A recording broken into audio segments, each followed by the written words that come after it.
enggak kok, enggak ini angin gitu. Terus aku lihat, enggak ini gempa, dan itu lama gempa, ini gempa aku bilang gitu.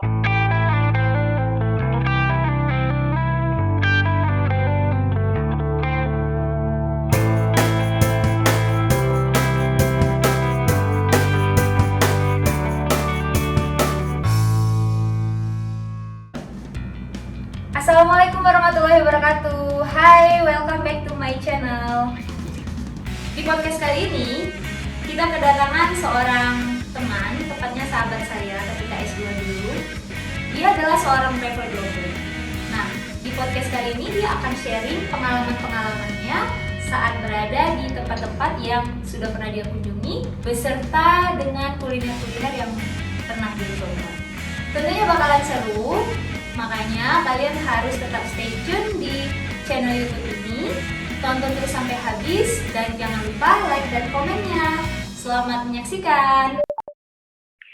Halo Anum, selamat siang. Halo, siang. Kita lama tidak jumpa.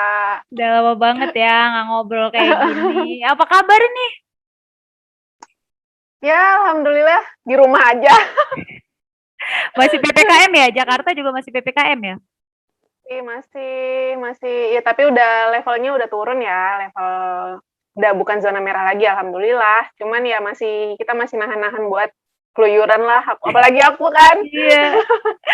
Profesinya mengharuskan untuk keluyuran ya sebenarnya. Iya, Tapi justru makanya gimana tuh Num? tantangan besar sini. Selama PPKM nggak kemana-mana, ngerjain apa aja nih sekarang? Ya kan PPKM udah sebelum PPKM kan aku ke Padang, terus balik-balik tiba-tiba PPKM gitu, kaget. Terus ya udah di rumah, udah sebulan lebih ya nggak kemana-mana, beneran di rumah. Jadi cuman keluar rumah tuh ke Indomaret kayaknya. Ya ampun. Jadi tahan Ya, juga ya. masih harus. Aduh, udah hampir 2 tahun ya pandemi ya. Jadi ya agak terbatas. Kalau dulu kan memang gerak kita kan bebas, mau kemana aja enak. Kalau sekarang benar-benar harus dibatasin. Terus kalaupun mau jalan juga ya pakai protokol kesehatannya ketat kan lumayan. Jadi ya benar-benar harus siap siaga lah, harus waspada juga. Terus kalau di rumah ya gini-gini aja lah sekarang. Lagi ngedit video, bikin video yang bisa dilakukan di rumah lah pokoknya. Pokoknya ada kegiatan, alhamdulillah. Iya, yang penting tetap produktif ya kan, walaupun dalam hal pekerjaan ada tantangan tersendiri ya saat PPKM ini. Nah, Anum ini kan ini ya travel blogger kan. Nah, boleh dong aku nanya-nanya dikit nih tentang pengalamannya. Ya, boleh. Ya, jadi travel blogger. Sejak tahun berapa Num menjadi travel blogger ini? Travel blogger itu sebenarnya aku mulai nulis blog itu dari tahun 2013 kalau nggak salah deh. 2012 apa 2013. Udah lama banget, tapi kan kalau dulu kan kita cuma nulis iseng-iseng ya. Waktu itu masih kerja kantoran, masih kuliah, macem-macem gitu. Jadi nggak fokus untuk travel blog, tapi setiap jalan tuh aku nulis, dan itu bermula dari 2012 deh kayaknya. 13 gitu, aku lupa, sekitar tahun itu. Sampai sekarang. Jadi bermula dari hobi ya sebenarnya ya? Betul. Betul sekali. Emang dari dulu tuh, enggak sih sebenarnya, karena aku kan suka jalan. Waktu kuliah juga dulu suka acara-acara kampus gitu yang memang kadang-kadang ke hiking kemana, terus camping kemana gitu, terus suka jalan ya karena kuliahnya kan di Depok, terus buat jalan ke kota tua Jakarta aja tuh termasuk jalan kan, jalan-jalan. Dan itu kadang-kadang aku kayak mikir sayang ya kalau misalnya aku cuma jalan terus foto sama teman-teman tapi nggak dimemorikan gitu. Terus akhirnya daripada cuman sekedar ingat, oh iya aku udah pernah ke kota tua, oh iya aku pernah ke Bandung gitu, tapi buktinya cuma foto-foto dan kita bisa sewaktu-waktu lupa dengan cerita perjalanannya justru gitu. Akhirnya dari situ aku mulai nulis sebenarnya kayak diary nggak sih gitu. Jadi beneran cuma nulisnya tentang perjalanannya, ketemu siapa, terus apa yang terjadi di jalan, apa yang dilihat di sana. Akhirnya aku tulis buat memori aku sendiri sih, bukan takutnya, ada suatu aku, oh ya aku kayaknya pernah ke sini deh, tapi kapan ya gitu.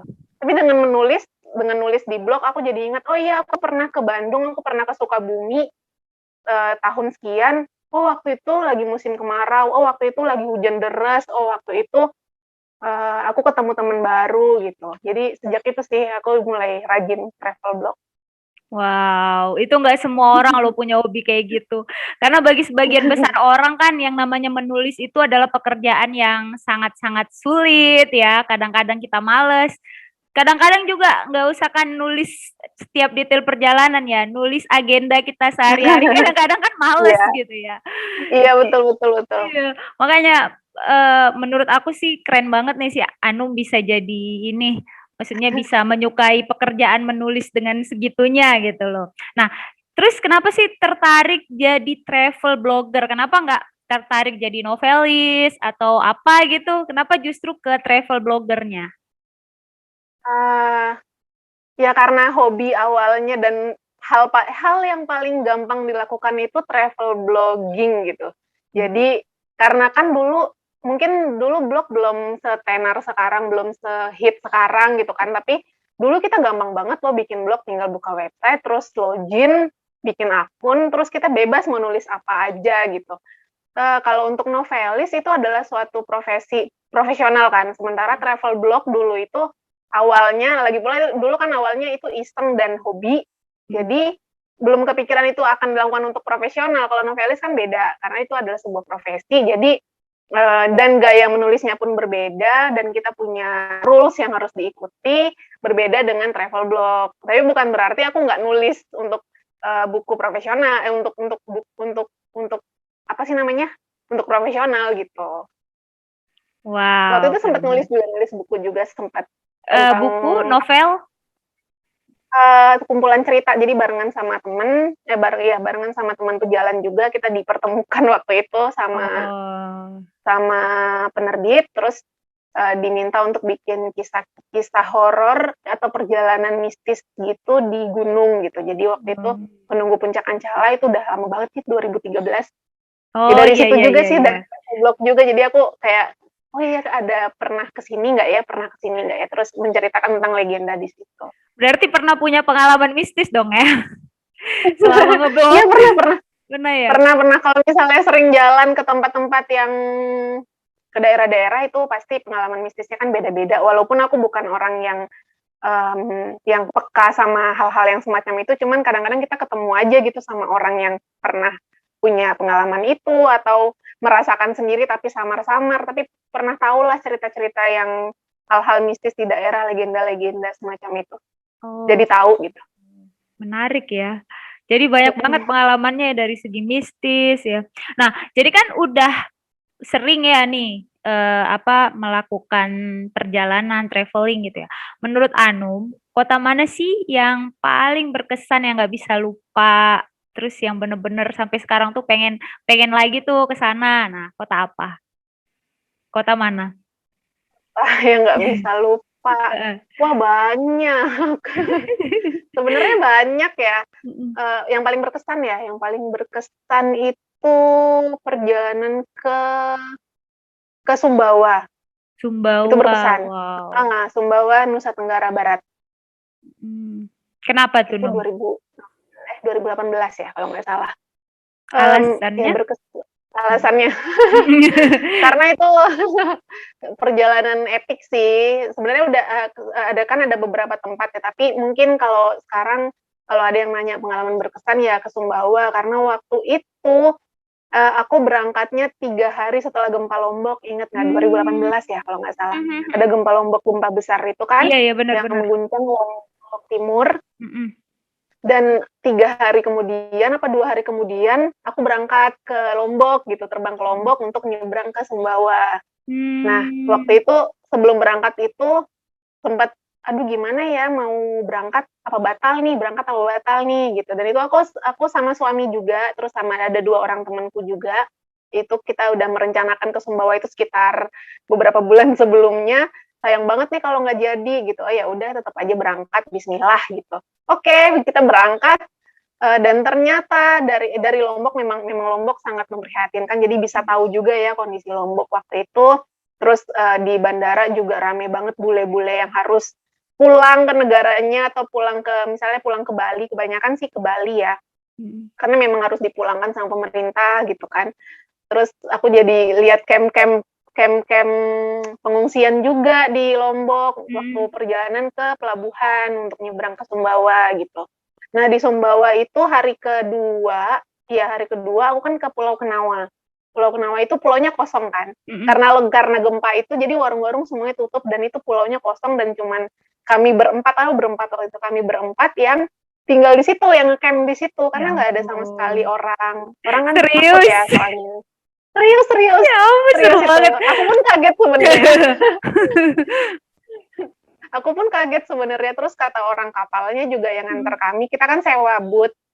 Jadi sewa boot tuh pulang pergi, dia ngantar, terus nanti dia pulang, besok paginya dia akan jemput lagi gitu kan ke Pulau Kenawa gitu. Ya udah, terus pas dikasih tahu, jadi warung-warung di situ nggak ada. Kalau misalnya mau ngecamp di situ, beli bahan makanannya dari sini aja, dari kota aja gitu. Oh ya udah kita beli stok minuman, nggak ada toilet juga kan, nggak ada yang jaga soalnya nggak ada air. Ya udah akhirnya kita siap dengan segala macam kondisi. Nah itu baru pertama kali tuh aku ngegembel sampai nggak ada orang di satu pulau itu, sama sekali nggak ada orang. Luar biasa. Sampai akhirnya dan ternyata pas nyampe Kenawa emang bagus banget sih. Dan itu musim kemarau, itu kan ilalangnya lagi tinggi-tinggi dan warnanya kuning gitu kan. Pas sampai di situ akhirnya kita merasakan gempa susulan. Ya ampun. Di sana, serius. Itu nggak tahu, itu berapa skala Richter ya? 6,5 skala Richter kalau nggak salah deh. Gede juga loh Dan itu.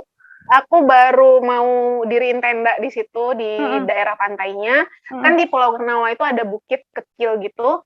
Akhirnya kami begitu ada gempa, ini gempa, sebenarnya teman-teman nggak ada yang nyadar, tapi kan karena aku kan orang Padang ya, dan pernah merasakan gempa Sumber dan gempa Aceh juga waktu itu. 2004 sama 2009, jadi sangat peka gitu kalau ada goncangan-goncangan gitu. Jadi aku bilang ke teman-teman, ada gempa ya gitu. Terus kita, enggak ini angin gitu. Terus aku lihat, enggak, ini gempa, dan itu lama gempa. Ini gempa, aku bilang gitu. Terus pas aku lihat air laut surut. Itu jam 2 siang. Air laut surut jam 2 siang gitu. Aneh kan? Biasanya kan jam 2 siang itu ombak udah mulai gede gitu kan. Terus ya udah akhirnya, ayo angkat semua barang kita ke bukit gitu. Udah kita lari-lari ke bukit tengah hari. Ya ampun, itu pengalaman yang luar biasa sih menurut aku. Dan alhamdulillah nggak kenapa-napa. Kita sampai tapi sempat tsunami nggak? Lari-lari ke bukit, nggak, alhamdulillah nggak. Ya. Kan memang kita langsung nyari sinyal, terus nyari kabar gitu. Ini skala Richternya berapa, terus ada potensi tsunami apa enggak. Kalau misalnya ada potensi tsunami, kami harus sampai ke puncak bukit itu gitu. Dan itu lumayan banget jauh ya ternyata. Bener, iya. Dan itu pengalaman luar biasa sih. Tiap istirahat kita lihat air laut surut, wah itu batunya udah mulai kelihatan, karang-karangnya udah kelihatan, makin panik. Ya ampun. Luar biasa itu. Dan kita di pulau sendirian, sampai temanku tuh yang panik banget, dia sampai mau nelfon orang kapalnya minta jemput. Tolong jemput kami, tapi nggak ada yang bisa dihubungin, orang kapalnya juga nggak bisa dihubungin sama sekali waktu itu. Akhirnya ya udah berdoa aja di situ kalau ada apa-apa. Nggak kebayangin kalau jadi kalian pada saat itu, pasti udah panik banget. Soalnya pernah dengar katanya kalau air laut udah mulai surut itu bakal terjadi tsunami kan gitu ya katanya. Iya kan, biasanya kan polanya begitu ya. Jadi air laut itu ada yang narik dari gempa itu, ada yang narik ke dasar laut, terus nanti akan ditembak ke atas kan begitu. Waktu itu gempa Aceh juga seperti itu kan. Iya, gitu. emang. Yang waktu Sukabumi juga pernah begitu gitu.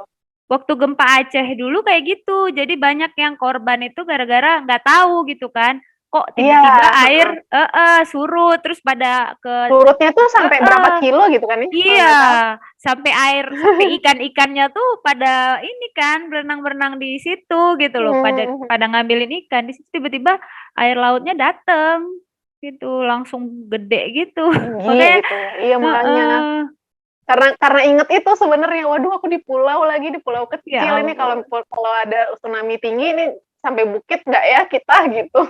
mana nggak ada Nah itu siapa-siapa lagi. pengalaman berkesan.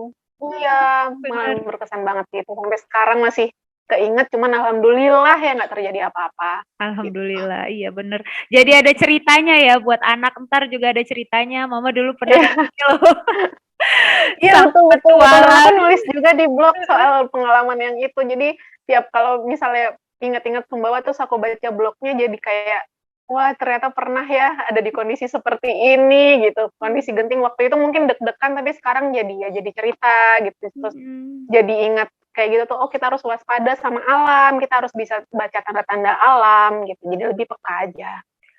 Jadi berarti sebagai seorang travel blogger itu nggak sembarangan juga ya. Maksudnya kita juga harus Hmm. ngenalin tanda-tanda alam kayak gitu ya. Jadi nggak asal kita ngelakuin traveling segala macam gitu kan.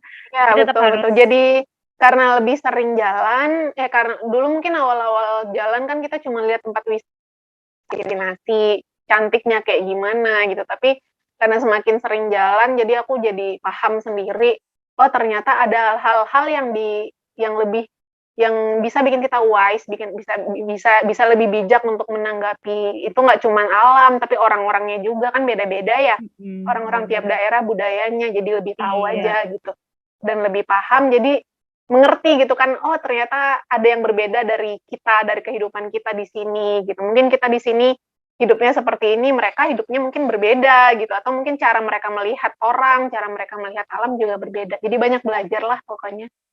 Menarik banget. Jadi ini juga pemirsa kita juga bisa ngelihat ya, nanti mana tahu ada yang apa pengen jadi travel blogger. Begini loh, nggak cuman taunya wah Nggak cuma cantik ini. seneng-senengnya aja. Nggak cuma seneng-senengnya aja, ternyata ada hal-hal yang benar-benar luar biasa ya. Iya iya. Waktu itu aku belum mengenal video ya, jadi belum belum sempat belum nggak ngambil video sama sekali buat ngasih Hmm, tahu on the spot begini rasanya begini nih gitu paniknya tuh begini nih gitu. menarik banget. Nah, ini karena kita topik tema utamanya sih sebenarnya kuliner, tapi ya kita bisa bahas segala hal ya. Nah, jadi karena topik kita ini kuliner, aku mau nanya nih, sebagai travel blogger, menurut Hanum, penting nggak sih mengulas kuliner yang khas dari kota-kota yang Hanum singgahin? Penting penting banget sih karena ada kuliner itu kan nilai budaya ya, jadi ya karena kuliahnya budaya ya. Satu kampus Jadi dulu. iya, kan kita pernah belajar mengenai tentang budaya-budaya tradisi lisan kan dulu ya. Iya, Jadi bener-bener. dan menurut aku kuliner daerah itu kan kita beda-beda. Kita tahu Indonesia itu kaya dengan berbagai macam kuliner daerahnya dan akhirnya aku jadi tahu ternyata kuliner daerah itu merupakan bentuk dari tradisi lisan yang turun-temurun dilakukan oleh orang-orang setempat gitu. Dan akhirnya bumbu-bumbunya itu kan mereka punya resep-resepnya sendiri ya. Mm-mm. Jadi menurut aku kalau misalnya ke satu daerah kita nggak nyoba makanannya itu sayang banget sih. Karena dari situ kita tahu rasanya. Dari situ kita tahu hasil alamnya juga gitu. Bener. Ternyata kalau misalnya di Sumatera kita kaya dengan makanan yang santan, gurih, dan kari-karian, mungkin di Jawa kita akan lebih mengenal tentang gudeg dan yang lebih manis atau lebih pedesnya tuh pedesnya lekit kan beda ya. Dan itu Iya. ternyata cabai Jawa sama cabai Sumatera itu berbeda, hasil alamnya berbeda gitu dari situ sih. Tapi bisa Jadi juga menurut aku nggak sih? penting. Bisa juga nggak sih Hmm, kalau menurut Anum makanan itu menunjukkan hmm, identitas seseorang? Misalnya nih, kalau kayak tadi ya, Anum misalnya sukanya makanan pedas. Oh, berarti aku langsung hmm. bisa kasih ini dong. Oh, berarti nih Hanum orang Padang nih. Kalau yang orang Iya Jawa, iya kalau yang suka manis gitu kan, oh ini berarti orang Jawa. Kalau yang suka santan ada lagi kan gitu ya. Berarti sama aja iya kayak iya benar-benar.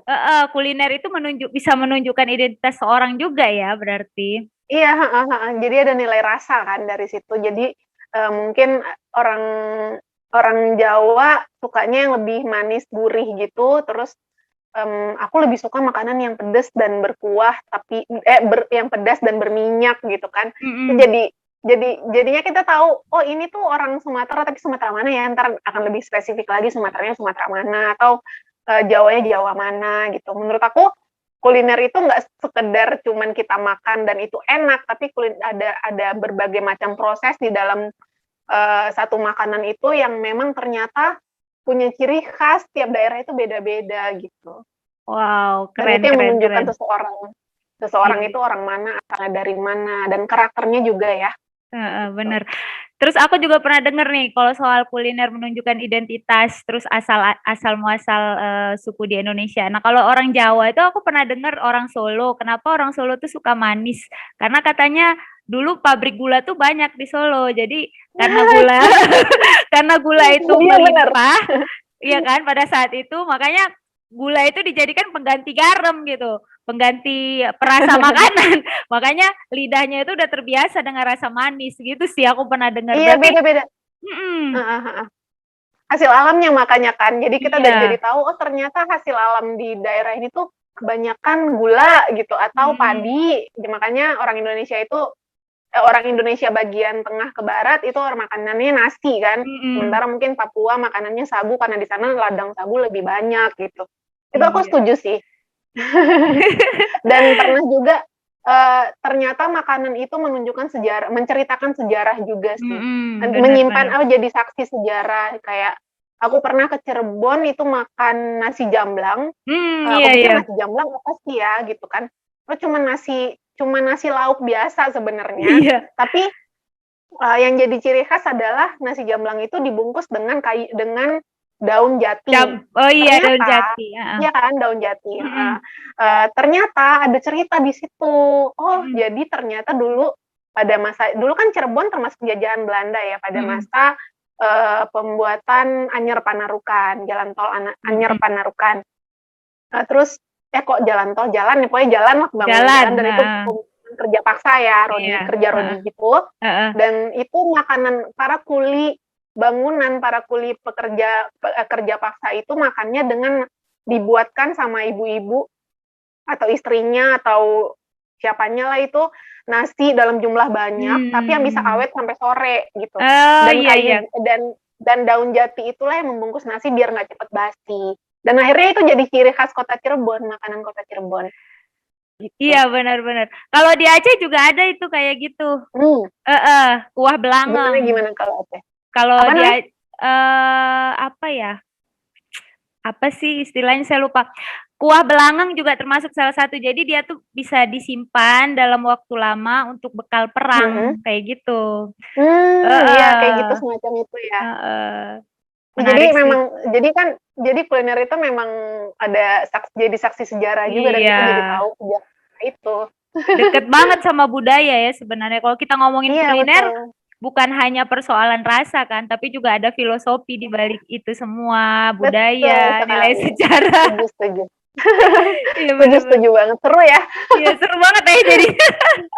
Nah, eee, sejauh ini nih kuliner yang paling berkesan buat Hanum apa? Kan udah singgah nih ke banyak kota. Kuliner Mhm yang mhm. paling nggak bisa lupa, apa tuh? Ini kuliner yang enak apa kuliner yang nggak enak sih? Yang enak, ini yang enak dulu, entar yang nggak enak. Mmm. Oh gitu, oke oke oke.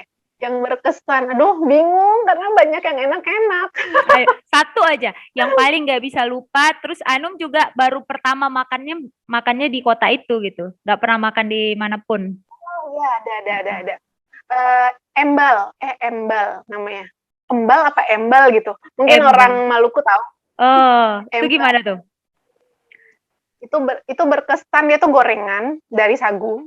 Dari sagu ya? Ya dari bukan dari sagu, sorry. Dari singkong itu di Kepulauan K aku makan di daerah Maluku Tenggara. Mhm. Jadi waktu aku ke situ aku dimasakin sama ibu-ibu warung gitu ada kayak gorengan singkong gitu, singkong goreng gitu. Cuman dia singkongnya udah ditumbuk. Jadi bukan singkong goreng yang bulat-bulat gitu kan. Singkongnya udah ditumbuk dan lalu digoreng gitu. Terus aku tanya ini namanya apa bu gorengannya? Kan aku taunya gorengan ya kalau kita Mhm. kan. Mhm. Oh itu singkong, itu embal gitu namanya. Aku lupa Mmm. embal apa embal gitu. Tapi tulisannya embal. Nah, terus dia cerita si ibu ini. Terus aku tanya, ini embal ini apa Bu? Gitu. Itu singkong yang ditumbuk gitu. Singkong yang ditumbuk ini ternyata hanya orang Tual yang bisa. Itu kan Kepulauan Kei itu kotanya kota Tual ya namanya. Hanya Tual, orang Tual orang yang Tual itu Tual, Tual. nama Daerah, apa? Oh, nama daerah. nama kota. Heeh, heeh. Nama kota. Terus dia bilang singkong ini ditumbuk lalu dijemur dan sudah mengeluarkan racun-racunnya, terus baru nanti dibentuk dan digoreng gitu, dicampur tepung ya kalau nggak salah, aku lupa deh. Pokoknya dia bentuknya gorengan gitu, gorengan biasa. Dan dia bilang gini, ini cuma orang tua yang bisa gitu. Oh gimana Bu caranya? Saya tidak akan berikan resep ini ke kamu karena akan bahaya gitu. Nggak bahayanya kenapa? Oh, Itu kenapa? enak banget gorengannya. Enak banget. Maksudnya ya kayak gorengan biasa gitu. Dia bilang karena ini tuh racun, mengandung racun kalau misalnya kamu nggak tahu cara proses pembuatannya gitu. Oh, Tahu nggak gitu racunnya ya? apa? Itu sih Racunnya apa? jenis cyanida gitu kayaknya deh. Serius? Oh, dari Kan ada singkongnya di itu singkong kali kan. ya? Yes, yes. Oh, Nah, iya, jadi iya, iya. makanya singkongnya itu Mm-mm. ditumbuk, dijemur, terus sampai pokoknya mereka mengeluarkan racunnya setelah diproses segala macam dan sudah aman, itu baru digoreng. Dan itu katanya itu resep cuman orang tua yang bisa, yang tahu. Dia soalnya gini, si ibu ini tuh pernah bilang, terus aku tanya, pernah ada yang coba bikin nggak orang luar Tual gitu? Oh ya, saya pernah ngasih ke orang luar gitu, ke turis gitu. Cara pembuatan si embal ini dicoba lah dan akhirnya memang ada korban meninggal 1 orang katanya. Ya ampun. Karena mungkin racunnya belum keluar semua gitu. Wah, serem banget ya. Serem, Terus iya bener. tapi jadi kan aku udah nyoba, aduh ini beracun nggak ya? Ini beracun nggak? Jadi ragu ya.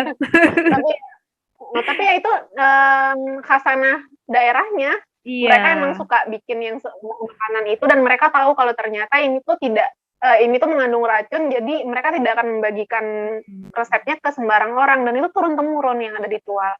Jadi semua orang Tual mungkin bisa bikin, tapi orang di luar Tual tuh nggak bisa bikin. Jadi ya udah aku cukup nyobain di sana. Benar-benar resep turun temurun mungkin ya, resep rahasia turun temurun. Makanya aku menganggap itu khasanah tradisinya kali ya, mungkin mereka bikin cemilan yang ringan dan di sana mungkin singkong banyak bertebaran kan, penghasilan singkong juga. Dan itu pulau kecil kan ya, bukan pulau yang besar seperti Kalimantan sampai seperti Pulau Jawa, bukan gitu. Dan ya udah mereka makan dengan hasil alamnya gitu. Dan itu ya cuma mereka yang tahu. Tapi ada rasa, maksudnya ada keunikan nggak sih dibanding gorengan yang lain? Aku lupa ya rasanya.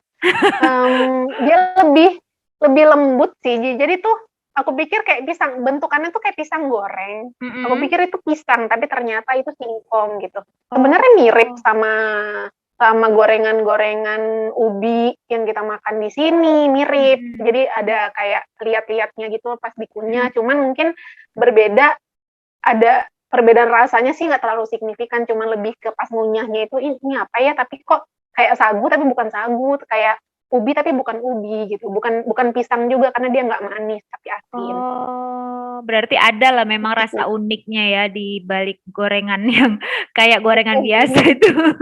Iya betul, ya gorengan biasa, namanya beda sih. Terus kalau tadi kan yang paling berkesan ya, sekarang yang paling aneh ada nggak sih kuliner yang paling aneh? Yang paling aneh ini tuh ya kalau misalnya di lidah aku bukan Indonesia tapi karena mungkin di Indonesia yang aku nggak terlalu suka mungkin lebih ke gudeg sih ya, gudeg Jogja karena nggak cocok sama lidah orang aku sebagai orang Minang. Iya benar. Terlalu manis kalau iya, gudeg. Bener. Tapi kalau untuk rasa yang teraneh tuh bukan di Indonesia yang aku temuin. Aku pernah ke Georgia, itu daerah Eropa Timur. Waktu itu ke situ ternyata makanan, aku pikir makanannya kan roti-rotian semacam itu. Jadi itu masih bisa ditolerir gitu. Tapi ada beberapa makanan mereka, rempahnya mereka kali ya. Rempahnya mereka yang nggak cocok sama sekali di lidah aku nggak tahu ya di lidah teman-teman yang lain tuh nggak tahu ya, tapi aku waktu itu dan beberapa teman yang ada di trip itu juga merasa itu nggak cocok. Jadi kita tuh nggak pernah habis, cuma 2 sendok terus nggak habis gitu. Jadi rasanya tuh nyengat di hidung gitu. Dia tuh bikin ini, orang hotel yang bikinin.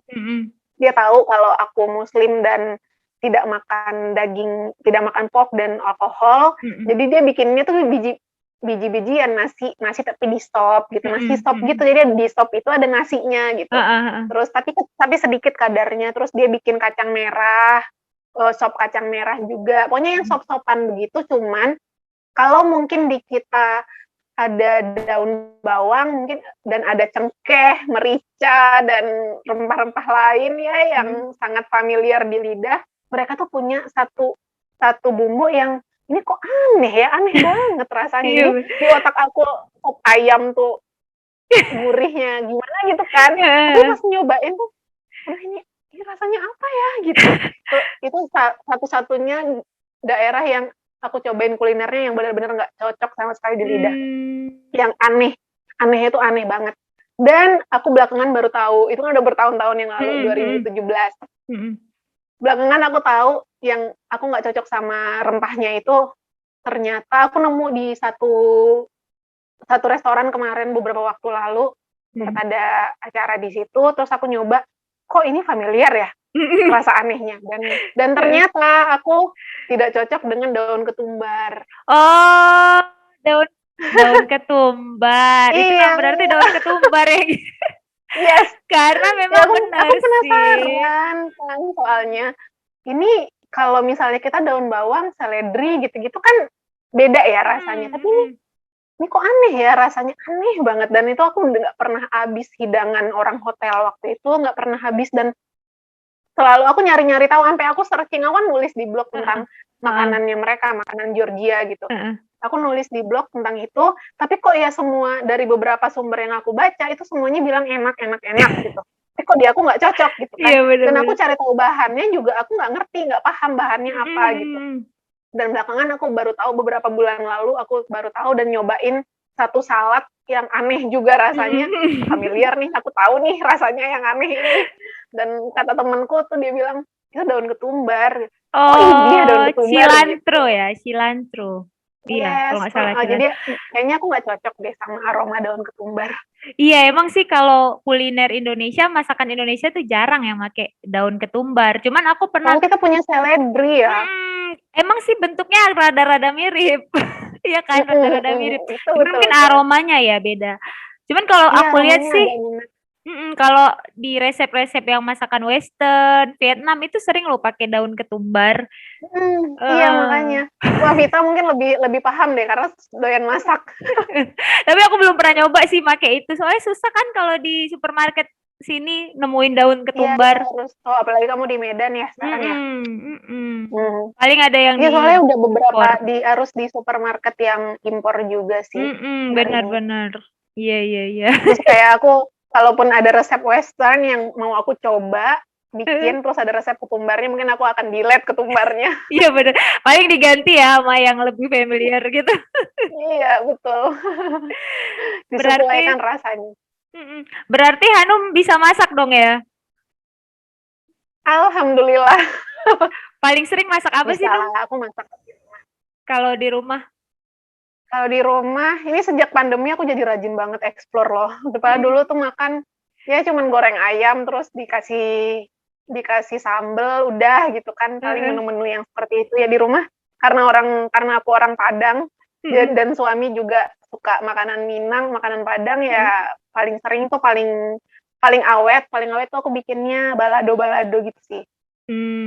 Apapun itu di balado gitu, ayam balado, tahu balado, terong balado gitu. Itu sih yang paling sering. Tapi sejak pandemi aku jadi lebih explore karena bosan kali ya. Kita di rumah terus. Iya benar. Jadi terus bereksperimen ya.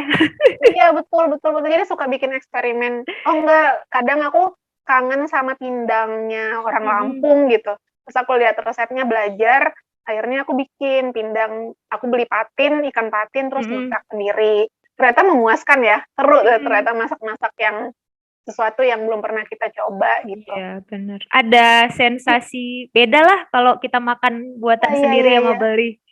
Betul. Terus aku baru-baru ini bikin kayak apa sih namanya, ikan dori, stik ikan dori, semacam itu biar nggak bosan aja, biar ada variasi di rumah. Tapi seru ya ternyata Seru explore banget. resep-resep baru gitu yang belum pernah kita coba. Biasanya cuma makan di restoran, bayar, udah Iya. pulang gitu. Jadi Sekarang jadi makin pengen makan sendiri. makin tertantang sih ya kalau semakin PPKM nih. Iya betul. Karena kita nggak bisa kemana-mana kan, jadi jarang Iya, makan di luar. bener. Aku tuh jadi bikin aja lah yuk, bakwan aja bikin sendiri. Udah nggak pernah beli gorengan di luar gitu. Iya, lebih seru juga. Nah, terakhir nih Num, menurut Anum nih, menurut Anum, apa sih arti makanan buat diri Hanum? Bisa Aduh, berupa quotes, filosofi. Menurut Anum apa? arti makanan ya. Makanan adalah Tahu nggak percaya ya, dulu waktu SMA di buku tahunan SMA, aku pernah nulis quote buat diri sendiri. Itu buku tahunan SMA alay banget kali. Itu aku bikinnya tuh nggak bikinannya apa. Karena dulu kan nggak doyan makan, badannya kurus kering Iya. lah waktu SMA tuh. So, tapi aku bisa-bisanya bikin quote di situ. Makanan adalah penasehat politik yang baik. Wow, keren. Kenapa itu bisa nulis kayak gitu? Itu aku baru ketemu buku tahunan beberapa waktu ini pas bongkar-bongkar, pas beres-beres rumah. Oh, ada buku tahunan SMA, aku nulis itu makanan adalah penasihat politik yang baik. Aku ingat-ingat kenapa tiba-tiba kesambet apa aku bikin begitu gitu. Karena dulu waktu SMA kan suka diskusi, suka ada acara debat sekolah gitu kan. Terus aku mikir, oh iya, dulu tuh kalau misalnya aku nggak makan, aku nggak bisa debat, aku nggak bisa mikir, aku nggak bisa bikin tugas gitu. Jadi akhirnya aku selalu ingat-ingat makanan adalah penasehat politik yang baik gitu. Dan ternyata sampai sekarang sadar nggak sadar itu memang sesuatu yang aku pahami dengan cukup baik sih. Jadi kalau misalnya kita nggak makan, nggak ada nutrisi yang diasup sama otak, jadinya akhirnya sakit dan akhirnya aku nggak bisa berkegiatan, aku nggak bisa jalan-jalan, aku nggak bisa mikir lah, nggak bisa belajar dengan baik, nggak bisa bahkan untuk masak aja aku mikir, aduh udah nggak tahu nih resepnya apa gitu. Jadi emang harus polanya tuh harus makan dulu, baru kita bisa beraktivitas. Itu sih yang aku pahami dan itu udah ternyata dari SMA aku udah menganut paham itu. Setuju banget, setuju. Makanan itu penting kok ya.